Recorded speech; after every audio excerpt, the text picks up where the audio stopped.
लोग पढ़ रहे हैं भौतिक भूगोल के अंतर्गत भ्रंश। भ्रंश किसे कहते हैं?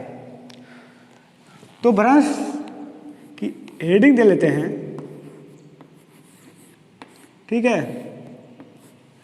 कि भ्रंश किसे कहते हैं। जब भूपटल के जो प्लेट होते हैं वो दबाव और तनाव से असंतुलन अवस्था में होते हैं, वो संतुलित नहीं रह पाते हैं। दबाव और तनाव से जो प्लेटें होती हैं वो टूट जाती हैं, टूटकर वो विस्थापित होने लगती हैं। कोई प्लेट ऊपर जाने लगता है, कोई नीचे आने लगता है। तो इसी को हम लोग भ्रंश कहते हैं, जो इसकी दरार जो उत्पन्न होते हैं। तो हम लोग भौतिक भूगोल के अंतर्गत भ्रंश पढ़ रहे हैं। भ्रंश किसे कहते हैं? तो जो भूपटल है, भूपटल प्लेटों से मिलकर बना हुआ है, ठीक है, प्लेटों से मिलकर बना हुआ है। जब इन प्लेटों में दबाव और तनाव आ जाते हैं तो ये असंतुलन अवस्था में हो जाता है। ये कोई एक प्लेट है, इसमें दबाव और तनाव लगा तो ये प्लेट टूट गई। इसका ये वाला भाग नीचे आ गया। क्या हुआ? नीचे आ गया, ठीक है। ये तो इसमें दरार उत्पन्न हो जाएगा, दरार। इसी दरार को टूटने की क्रिया को हम लोग भूपटल विभंग कहते हैं। क्या कहते हैं? टूटने की क्रिया को हम लोग विभंग कहते हैं, ठीक है। और इस दरार को, जो इस दरार में मिट्टी आती है, इसी को हम लोग भ्रंश कहते हैं। क्या कहते हैं? भ्रंश, ठीक है, भ्रंश कहते हैं। ये जो टूटता है, ये दरार होता है, इसको हम लोग विभंग कहते हैं। और ये टूटे हुए मिट्टी जो आती है, इसी को हम लोग भ्रंश कहते हैं, ठीक है। और जो ये वाला समतल जो भाग है, ये वाला जो समतल भाग है, इसी भाग को हम लोग भ्रंश समतल कहते हैं। इसी भाग को हम लोग क्या कहते हैं? भ्रंश समतल। इस भाग को कहते हैं भ्रंश समतल। भ्रंश समतल इस भाग को कहते हैं। ये पूरी एक प्लेट थी, इसमें दबाव और तनाव लगा तो ये प्लेट टूट गई, और टूटने के बाद ये नीचे के तरफ और ये प्लेट ऊपर के तरफ थी, ठीक है। इसी को हम लोग भ्रंश कहते हैं। भ्रंश का अर्थ ही होता है टूटना, अलग होना। और जो प्लेट ऊर्ध्वाधर समतल से ऊपर के तरफ झुकी होती है, उसको हम लोग उन्मन कहते हैं, हेड। ये वाला भाग जो होता है, ये जो झुका हुआ भाग होता है, ये वाला भाग, इस भाग को क्या कहते हैं? तो इस भाग को हम लोग उन्मन कहते हैं, उन्मन, हेड, ठीक है, हेड कहते हैं इसको। और भ्रंश समतल और क्षैतिज समतल के बीच का जो कोण होता है, उसको नमन कहते हैं या डिप कहते हैं। भ्रंश समतल जो होता है, समतल ही वाला, और इसके बीच में जो कोण एक बनता है, जो कोण बनता है, इसी को हम लोग नमन कहते हैं। जो ये वाला भाग जो कोण ये है, ठीक है, इस भाग को हम लोग नमन या डिप कहते हैं, ठीक है। आगे देखते हैं। ये लंबवत विस्थापन को हम लोग ऊर्ध्वाधर विस्थापन और क्षैतिज विस्थापन को हम लोग क्षैतिज विस्थापन कहते हैं। आप लोगों को पता ही होगा। ये अगर ऊपर या नीचे होता है, इसको हम लोग ऊर्ध्वाधर विस्थापन कहते हैं, या इसको लंबवत विस्थापन भी कहते हैं। और अगर यही प्लेट टूट के अगर सीधा ये अलग होने लगती है, ऐसे इधर जाने लगती है, तो इस प्लेट को हम लोग क्षैतिज विस्थापन कहते हैं। मान लीजिए ये वाला जो ये ये एक तीर है, इसको हम लोग ऊर्ध्वाधर कहते हैं, ऊर्ध्वाधर, ठीक है। और इस भाग को जो ऐसे अगर प्लेट जाने लगे इधर, तो इस भाग को हम लोग कहते हैं क्षैतिज, क्षैतिज, ठीक है। तो आगे देखते हैं भ्रंश का जो अपेक्षाकृत ऊपर वाला भाग रहता है, ये मान लीजिए कि ये यहाँ पे ये प्लेट है, ये समतल एक प्लेट है, इसको हम लोग कहते हैं भ्रंश समतल। क्या कहते हैं? भ्रंश समतल। और इसमें दबाव से ये टूटा और टूटने के बाद ये ऊपर गया, ये उठा हुआ ही भाग, ये उठा हुआ ही भाग उच्छेद कहलाता है। ये उठा हुआ भाग क्या कहलाता है? उच्छेद, ठीक है। यही उठा वाला भाग उच्छेद कहलाता है। जो भाग नीचे की तरफ आता है, जैसे ये वाला भाग है, ये वाला जो भाग नीचे जो आया है, इसको हम लोग क्या कहते हैं? तो इस वाले भाग को हम लोग अधक्षेप कहते हैं। क्या कहते हैं? अधक्षेप कहते हैं, ठीक है। इतना आप लोगों को समझ आया होगा कि भ्रंश समतल किसे कहते हैं? जिस समतल पे, जिस स्थल पे ये अगर ये दरार आती है, विभंग होता है, टूटता है, और जो इसका मेन भाग होता है, इसको हम लोग भ्रंश समतल कहते हैं, जहाँ पे ये दरार आती है। और ये जहाँ पे टूट के जो दरार होता है विभंग कहते हैं। विभंग का अर्थ होता है टूटना, भ्रंश का मतलब होता है टूटना।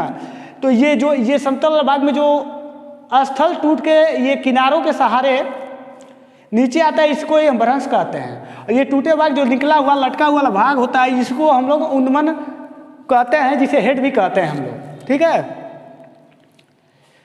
तो नमन, जो ये कोण बन रहा है, इस कोण को ही हम लोग नमन कहते हैं, जिसे डीप इंग्लिश में कहा जाता है। अधक्षेप, जो नीचे की तरफ हो गया जाता है ये प्लेट, इसे अधक्षेप कहते हैं। ऊर्ध्वाधर आपको पता होगा, नहीं पता होगा तो देखिए, ऊपर या नीचे वो जाता है अगर कोई प्लेट, तो उसे ऊर्ध्वाधर कहते हैं। क्षैतिज, नीचे की तरफ ये सीधा जाता है, देखिए क्षैतिज, ठीक है। उच्छेद, ऊपर गया हुआ भाग होता है प्लेट का, उसे उच्छेद कहते हैं। तो दोस्तों, विभंग जो होता है वो अंतर्जात बल से भूपृष्ठ की चट्टानों में दरार का निर्माण होता है। इसी दरार को हम लोग विभंग कहते हैं, ठीक है। से चट्टान टूटकर एक तल के सहारे स्थानांतरित हो जाता है, उसे ही हम लोग भ्रंश कहते हैं। भ्रंश कितने प्रकार के होते हैं? ये देखेंगे कि भ्रंश कितने प्रकार के होते हैं। तो देखिए, भ्रंश दो प्रकार के होते हैं। कितने प्रकार के होते हैं भ्रंश? तो एक होता है सामान्य भ्रंश, सामान्य भ्रंश, ठीक है। एक होता है उच्छेद भ्रंश। क्या? उच्छेद भ्रंश, ठीक है। पहला होता है सामान्य भ्रंश, दूसरा होता है उच्छेद भ्रंश। और सामान्य भ्रंश को इंग्लिश में हम लोग नॉर्मल फॉल्ट कहते हैं, और उत्क्रम भ्रंश को रिवर्स फॉल्ट कहते हैं।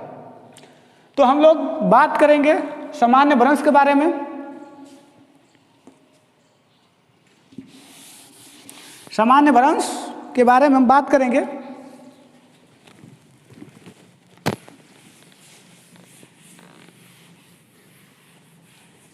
भ्रंश आप लोगों को समझ में आया होगा कि भ्रंश किसे कहते हैं, उच्छेद किसे कहते हैं। तो देखते हैं सामान्य भ्रंश। सामान्य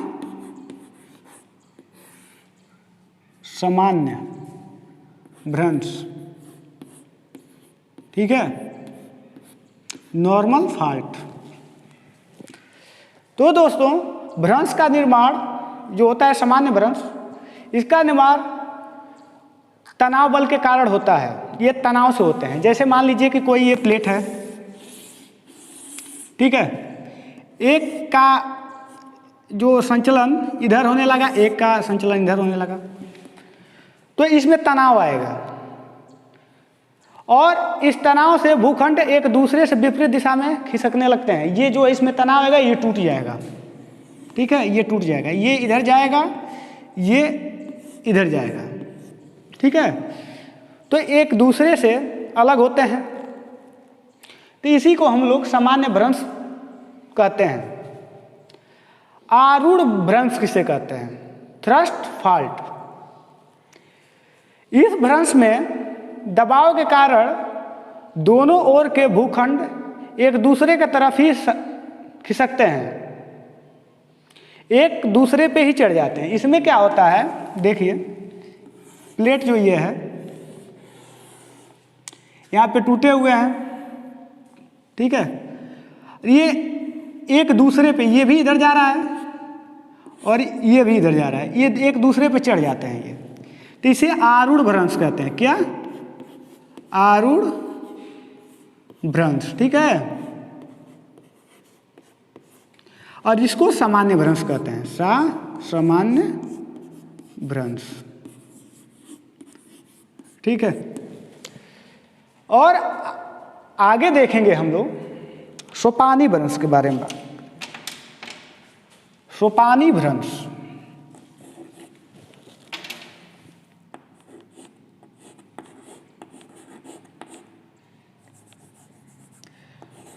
सोपानी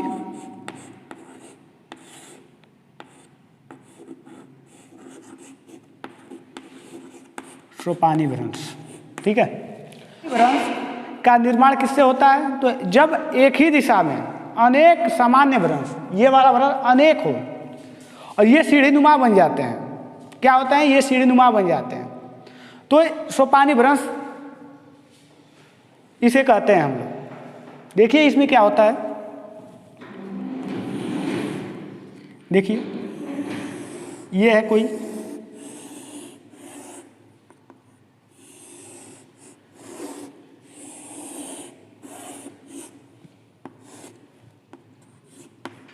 देख लीजिए,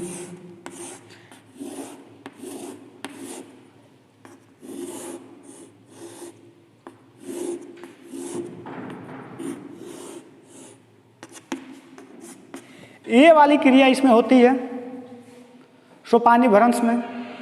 और सोपानी भ्रंश का अगर हम लोग सर्वमानक उदाहरण अगर देखें तो यूरोप का राइन घाटी है। क्या है? तो यूरोप का राइन घाटी सोपानी भ्रंश का ही है। इसके बाद हम लोग बात करेंगे ट्रांसकरेंट के बारे में। ट्रांसकरेंट भ्रंश, तो ये आप लोगों को क्लियर हुआ होगा। सामान्य भ्रंश, आरूढ़ भ्रंश किसे कहते हैं, और सोपानी भ्रंश। सोपानी भ्रंश में क्या होता है कि जहाँ पे सामान्य भ्रंश की क्रिया अनेक हो और सीढ़ीनुमा आकृति बनती है, इसे हम लोग सोपानी भ्रंश कहते हैं। और सामान्य भ्रंश एक दूसरे से क्षैतिज रूप में दूर होती हैं, आरूढ़ भ्रंश एक दूसरे पे ही प्लेटें चढ़ जाती हैं। अब बात करते हैं हम लोग ट्रांसकरेंट भ्रंश के बारे में। क्या? तो ट्रांसकरेंट भ्रंश के बारे में, ट्रांस, ठीक है, ये हुआ आपका ट्रांस और करेंट, ठीक, भ्रंश किसे कहते हैं? जब दो विपरीत दिशा में दबाव लगता है तो दोनों ओर के भूखंड भ्रंश तल के सहारे धंसता है, ठीक है, तल के सहारे वो धंसने लगता है। जब वो लगता है तो भूखंड भ्रंश तल के सहारे धंसता है और ऊपर उठने के बजाय वो पीछे खिसकने लगता है, आगे खिसकने लगता है वो। तो इसी भ्रंश को हम लोग ट्रांस भ्रंश कहते हैं। जब उस पर दाब पड़ता है तो न वो नीचे जाकर वो आगे पीछे जाने लगता है, इसी को ट्रांसकरेंट कहते हैं हम लोग। और इसका अगर सही सर्वमानक उदाहरण की बात करें तो सर्वमानक उदाहरण इसका सन एंड्रियास भ्रंश है, जो कैलिफोर्निया में स्थित है। इसका जो एक ये होता है ट्रांसकरेंट में, जब इसी प्लेट पे दबाव पड़ता है, यहाँ से अगर मान लीजिए दबाव पड़ता है, दाब, ठीक है, तो ये नीचे दबने के बजाय ये इधर जाने लगता है। तो इसी को हम लोग ट्रांसकरेंट कहते हैं। और इसका सर्वमानक उदाहरण क्या है? सन एंड्रियास भ्रंश, जो कैलिफोर्निया में स्थित है। और अगर भारत की बात करें तो हिमालय के गढ़वाल उत्तरकाशी इसका सर्वमानक उदाहरण है। किसका? ट्रांसकरेंट भ्रंश के बारे में। तो ट्रांसकरेंट भ्रंश से निर्मित कुछ अश्लाकृतियां हैं, उसको आप लोग नोट कर लीजिए। क्या है? ट्रांस भ्रंश से निर्मित निर्मित स्थलाकृतियाँ, स्थलाकृतियाँ, ठीक है, स्थलाकृतियाँ, ट्रांसपेरेंट ब्रंश से निर्मित स्थलाकृतियाँ। नोट करिए पहला, ये स्थलाकृतियाँ जो बनती हैं इसमें आता है भ्रंश कगार,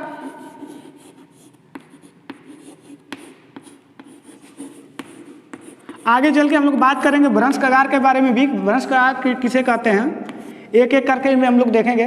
भ्रंश घाटी, भ्रंश घाटी, ठीक है। तीसरा क्या होगा बताइए? तो तीसरा जो होगा रैंप घाटी होगा,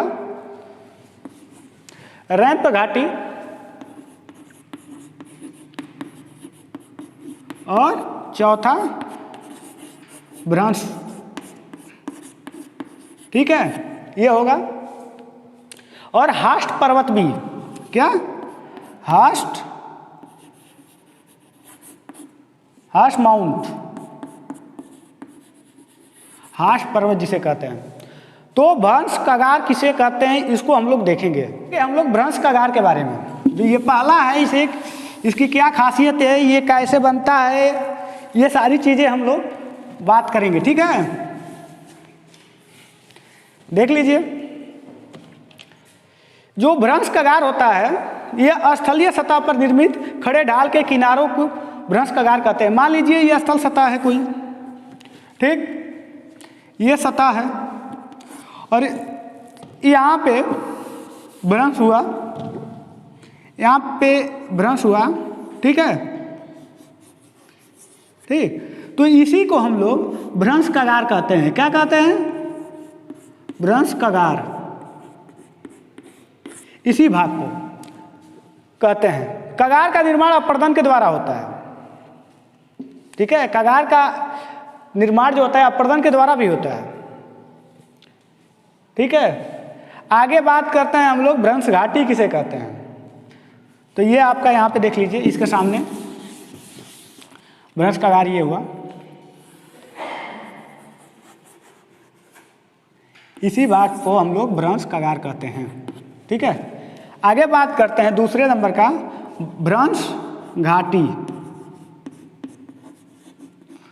रिफ्ट वैली। भ्रंश घाटी किसे कहते हैं? जब दो भ्रंश रेखाओं के बीच का चट्टानी स्तंभ नीचे की ओर धंस जाता है तब भ्रंश घाटी का निर्माण होता है। मान लीजिए कोई ये एक चट्टान है, इसके बीच का भाग जो है वो धंस जाए, मान लीजिए ये भाग ऐसे हो जाए, ये वाला भाग, तो ये भ्रंश घाटी हुआ। क्या हुआ? भ्रंश घाटी, ठीक है। ये वाला भाग जो हुआ भ्रंश घाटी हो गया। और भ्रंश घाटी को ही हम लोग जर्मन भाषा में ग्रेवन कहते हैं। जब तनाव बल के कारण दो भूखंड के विपरीत दिशा में खिसकते ही भ्रंश घाटी लंबी और सक्रिय एवं गहरी होती है, उसे ग्रेवन कहते हैं। क्या कहते हैं? ग्रेवन। ये अगर लंबी हो और ये सक्रिय हो, ठीक है, तो इसे ग्रेवन कहते हैं, ठीक है। क्या कहते हैं? तो ग्रेवन कहते हैं। और जो जॉर्डन की भ्रंश घाटी है समुद्र तल से नीचे है, वो क्या है? जॉर्डन की जो भ्रंश घाटी है वो समुद्र तल से नीचे है। विश्व की सबसे लंबी भ्रंश घाटी जॉर्डन घाटी से शुरू होकर लाल सागर की बेसिन से गुजरते हुए जाम्बेजी नदी तक ये जाती है। ये घाटी है जॉर्डन घाटी, 5000 किलोमीटर में ये फैली हुई है, जिसमें कई झीलें भी हैं। जो ये जॉर्डन घाटी है, क्या है? जॉर्डन घाटी, इसमें जो ये जॉर्डन घाटी है इसमें झीलें हैं कई, ठीक है। झीलों के नाम आप नोट कर लीजिए, ठीक है। पहला जो है न्यासा रूडोल्फ, क्या है? न्यासा है, रूडोल्फ है, रूडोल्फ, ठीक है। और अगर जानना चाहते हो टेंगानिका होगा, एल्बर्ट एवं एडवर्ड हो गया, ये क्या हो गया? तो एल्बर्ट एवं एडवर्ड जिसे कहते हैं, ये हो गया झील। भारत के नर्मदा और दामोदर घाटियाँ में भ्रंश घाटियाँ हैं। कौन सी? भारत में अगर देखें तो दामोदर और नर्मदा भ्रंश घाटी हैं। इसके बाद हम बात करेंगे रैंप वैली। रैंप, ये देखिए, ये आप लोगों का हुआ होगा रैंप वैली, ठीक है। रैंप घाटी, ये आपका रैंप घाटी हुआ। इसके बारे में अगर बात करें, ये आपके एग्जाम के नज़रिए से महत्वपूर्ण भी है। रैंप वैली, जब दो भ्रंश रेखा के बीच का स्थान जैसा तैसा ही रहे और किनारों के दोनों तरफ का उत्थान हो जाए। मान लीजिए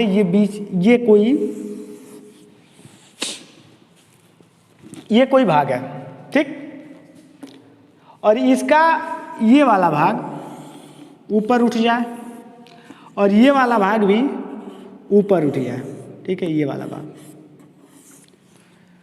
बीच का भाग तो वैसा ही है, किनारे किनारे वाला भाग स्पंदन से ऊपर उठ गए हैं, इनका उत्थान हो गया है। ये यहाँ पे लिख दीजिए उत्थान, ठीक है। यहाँ पे लिख दीजिए उत्थान। उत्थान का अर्थ होता है उभार, उत्थान मतलब होता है उभार। ये जैसा का तैसा ही है, ठीक है। ये वाला भाग क्या है? ये वाला भाग जो है जैसे का तैसा ही है। इसको ही हम लोग रैंप घाटी कहते हैं। क्या कहते हैं? रैंप घाटी। इसका सर्वमानक उदाहरण की बात करें तो ब्रह्मपुत्र घाटी जो है, यह रैंप घाटी है जो असम में है। क्या है? असम में है, ठीक है, असम राज्य में है। अब आगे हम लोग बात करते हैं भ्रंशोत्स पर्वत। ये वाला पर्वत भ्रंशोत्स, ठीक है, पर्वत, जिसे हम लोग ब्लॉक माउंटेन भी कहते हैं, ठीक है, ब्लॉक माउंटेन।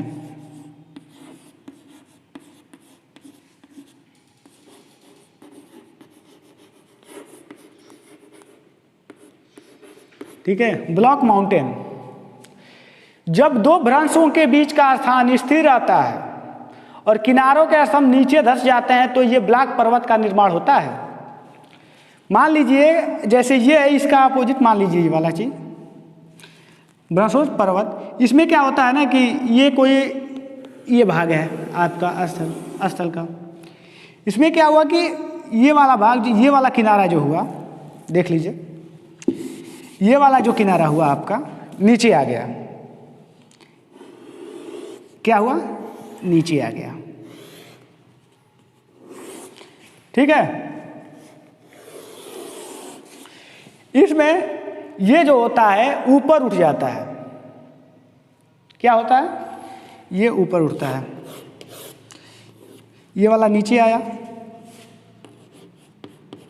नीचे गया, ये वाला भाग नीचे गया, ठीक है। ये वैसा का वैसा ही है। इसे भ्रंश समतल कहते हैं, भ्रंश समतल, ठीक है। ये वैसा का वैसा ही है। इसके उदाहरण की बात करें तो सतपुड़ा पर्वत जो है वो ब्लॉक पर्वत का ही वो उदाहरण है, और साल्ट रेंज और सियरा नेवादा विश्व का सबसे विस्तृत ब्लॉक पर्वत है। ये सियरा नेवादा। हास्ट पर्वत की बात करें, क्या हास्ट पर्वत, देखिए ये वाला पर्वत हास्ट पर्वत, ठीक है। ये किसे कहते हैं? तो इसमें ये होता है कि दो जो प्लेट होते हैं उनके किनारों का स्तंभ वैसे ही रहता है, लेकिन बीच का स्थान ऊपर उठ जाते हैं, तो हाट पर्वत का निर्माण होते हैं। जैसे देखिए अभी तक आप लोगों ने देखा है ये जो समतल बृहद समतल जगह है इसका भाग वैसे ही रहता है, लेकिन ये वाला भाग इसका ऊपर उठता है, तो इसको ही हम लोग हास्ट पर्वत कहते हैं। उसी के हिसाब से देख लीजिए, ये ऊपर उठा है, इसी को हम लोग, ये इसमें उत्थान हुआ है। क्या है? उत्थान। ये समतल बृहद समतल है, बृहद समतल जगह है, ठीक है। इसको ही हम लोग हास्ट पर्वत कहते हैं। तो आगे देख लेते हैं, जैसा कि आप लोगों ने रैंप घाटी, बंसोस पर्वत, जिसे हम लोग ब्लॉक माउंटेन के नाम से भी जानते हैं, हास्ट पर्वत, और इसके बाद हम लोग रैंप घाटी के बारे में बात किए थे। रैंप घाटी में क्या हो रहा था बताइए, ठीक है। रैंप घाटी कमेंट के माध्यम से बताइएगा कि रैंप घाटी का निर्माण कैसे होता है। तो मुझे उम्मीद है कि आप लोगों को ये भ्रंश किसे कहते हैं, भ्रंश के प्रकार आप लोगों को पसंद आया होगा। अगर आप लोगों को पसंद आया तो लाइक कीजिए, कमेंट कीजिए। अगर कोई आपका सजेशन होता है तो वो दीजिए। तब तक के लिए धन्यवाद। आगे मिलते हैं अगले वीडियो में।